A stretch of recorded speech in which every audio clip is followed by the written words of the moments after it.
পুরাতন ফোন কেনার আগে অবশ্যই ফোনটাকে চেক করে নেবেন, ফোনের কোনো মামলা আছে কিনা, ফোনটা চুরি কিনা। ছোট্ট একটা ভুলের কারণে আপনার জীবনটা এলোমেলো হয়ে যেতে পারে। তাই আমি আপনাদেরকে বলবো এই ছোট্ট ভুলটা কখনো করবেন না, জীবনটাকে এলোমেলো করবেন না। কিভাবে চেক করতে হয় চলুন দেখিয়ে দিচ্ছি, শিখিয়ে দিচ্ছি। ভিডিওটাকে শেয়ার দিয়ে সবাইকে জানার এবং দেখার সুযোগ করে দিবেন, সবার জানার দরকার আছে।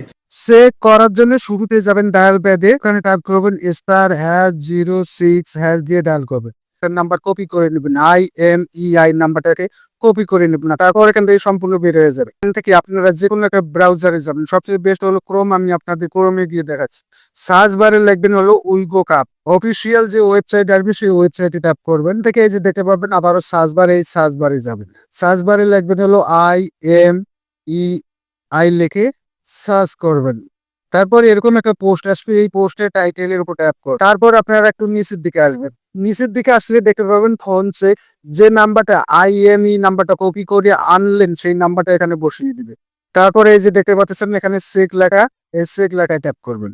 তারপরে এরকম একটা ইন্টারফেস আসবে, এখান থেকে আপনারা নিচের দিকে আসবেন। নিচের দিকে আসলে এই যে দেখতে পাবেন লস ডিভাইস চেক, এই লস ডিভাইস চেক অপশনটা ট্যাপ করুন। তারপরে এই যে দেখতে পাচ্ছেন চেক, নতুন একটা পেজে নিয়ে আসবে। আসলে এই যে দেখতে পাবেন ডিভাইস ইজ ক্লিন, আমার ডিভাইসে কোনো ধরনের সমস্যা নেই, কোনো ধরনের মামলা নেই, কোনো ধরনের কেস নেই।